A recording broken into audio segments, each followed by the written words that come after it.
in a draw. It's been smooth sailing for Wesley on the board and on the clock, and that might be the biggest source of concern for Alireza. He's got to speed up. He has to start trusting himself, and I like his choice of King's Indian. He got a good position the first time. No reason to do anything drastic and start playing anything extreme. No, that's one of the things that we talk about often, is that we often blame openings for our losses. We lost the game, we remember that we played the Sicilian, no more Sicilian, no more Night Arm. But it hasn't been an opening issue for Alireza. It's been a clock management issue, where we're used to seeing him play in the blink of an eye.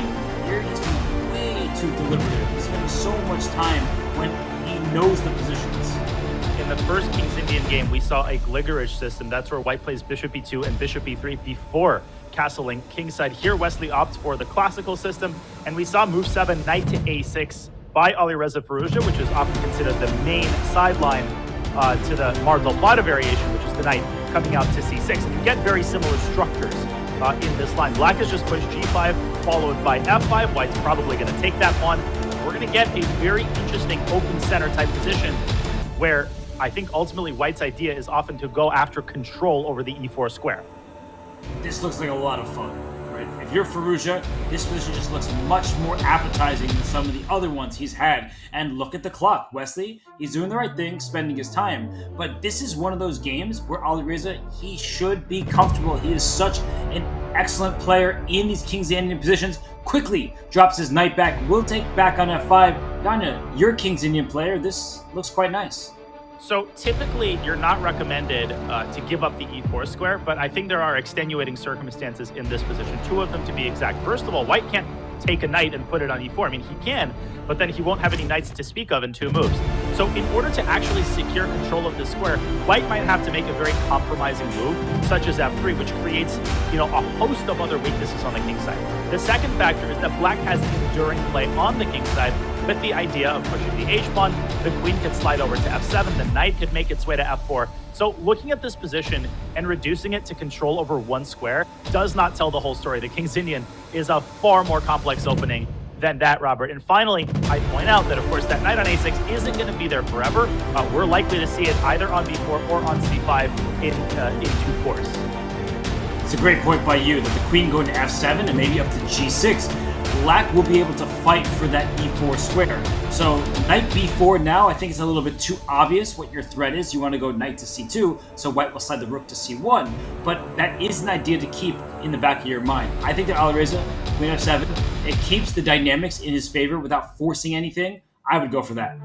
Interestingly, if the queen were to be on g6 in this position, knight b4 would have been a far more enduring threat, but he takes a completely different avenue. He plays the move h5, and that is a pawn sacrifice, right? White could take that pawn.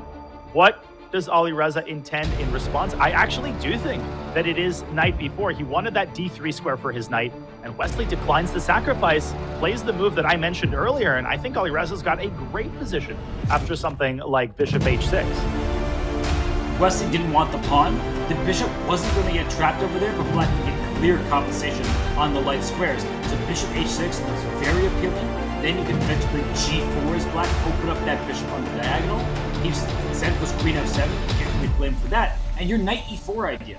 I don't think that White is playing the Black's going to take twice on e4, but you can use that queen g6, compete for that square by putting your queen on the diagonal. And if White plays bishop d3, well, then you may start thinking about some trades, and you bring your piece away from your king, so Black can probably strike at some moment h4 and g4. I think you characterized it best. This position is a lot of fun, mostly for Black, but if White can stabilize the knight on e4 and play bishop d3 and kind of diffuse the flames of the kingside attack, then from a positional standpoint, White is better, especially if he can effectuate the trade of light squared bishops. Black might be left with kind of a lame King's Indian bishop on g7. That's precisely why I think Black should position this bishop on h6 and try to get g4, and as a matter of priority to make sure that this bishop has a clear role to play, and to make sure that this clear knight has a role to play. Alireza might want to play knight c5 before White shuts it down with the move b4.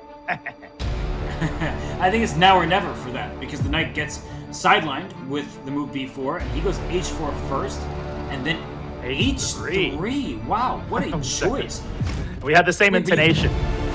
But I don't think you can play g4, right? Because knight takes g4, pawning the Oh! bishop c2. Whoa! Let me show. That's gorgeous. We see g3 for that reason. Really quickly. g4. Go ahead. I was gonna say, even in the game, you can still play knight g4 because of this tactic with bishop c2 and queen takes f2 with queen g2 mate to follow. Incredible. And white cannot move this queen to e2 because there's a bishop there. And he's played not knight g4, but g4. But this move is based on a very similar idea. F takes g4. I think he wants to play knight takes g4, since we still have the analysis board up. Bishop takes g4, bishop takes g4. Same problem for white, where the bishop on f2 is going to be lost with checkmate as we go back to the live board after g4. This is exactly the type of position that Ali Reza wants. And you can see by his clock, he's ahead on time. Wesley has more difficult decisions to figure out. Take on f3 at any point. I like queen g6. You know why? Because gf3 would have given white an easy move. Now, white's not sure. Can I ever take on g4? I personally don't think so. That looks like a very bad decision. And if you don't take on g4, what are you going to do for white? Because black has a million ways to improve his position. Knight a6 to c5. I'm a broken record. I've been mentioning this move for a long time, but it is an integral part of a lot of setups in the King's Indian. You could also play in the center with a move like c6. Black hasn't sacrificed anything. You haven't committed to playing only on the king side, and Wesley trying to bring as many pieces to bear on the king side as possible. But his position, very unpleasant. I also really like Ali Reza's time management this game. He's left himself with a significant amount of time to puzzle through these complications. Knight c5 looks so appealing to my eyes. There's no way Wesley wants to take that knight because it hands black all of the important dark squares. And the black king is safe and sound. The white king, that's the one in the line of fire. The knight c5 looks good to me. c6 also looks pretty good. After that, I'm not seeing so many obvious plans. I do not want to take on f3 right now. That allows white pieces. Knight takes back, the knight h4, and suddenly black has a lot to figure out. I'm also partial to the concept of doubling rooks on the f file. The problem is that that might not be a very good, might not be a very efficient use of time, because even after you complete the doubling, what are you doing after that? You're not really going to play g takes f3, I would assume, anytime soon, because that kind of helps white get his pieces to better squares.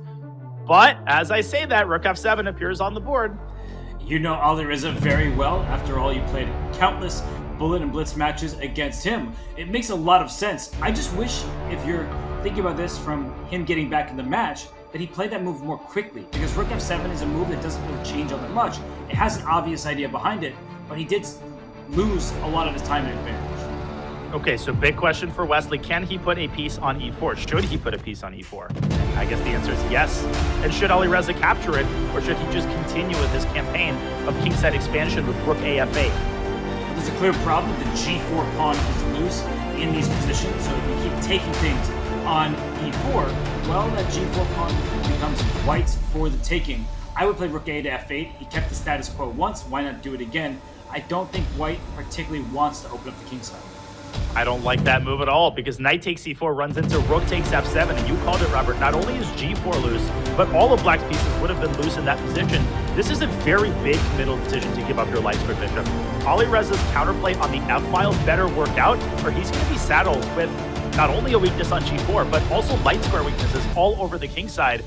I'm not even sure that he's truly threatening to play the move knight takes e4, because white's queen could move up to d3 or c2, and the queen on g6 being undefended is a huge tactical problem here for white, for black in the long run, and Wesley exploits that by shutting down this knight with b4. And strategically, black's in huge trouble. White can play queen d3, rook f5, rook a to f1, and I don't easily see how black parries those ideas. The king side is well defended by those bishops on e3 and e2, and bishop h6, that's the one idea that comes to mind for me, but the white queen could still go up to d3 and keep every important square defended. Bishop takes c4 is a really panicky, impulsive reaction. You just don't play a move like that unless you have a very clear follow-up in mind, because giving up one of your main attackers is just not something that you want to do unless you get something in return. And he's gotten nothing in return except more weaknesses, and now a big time deficit for the first time in this game. He doesn't know what to do.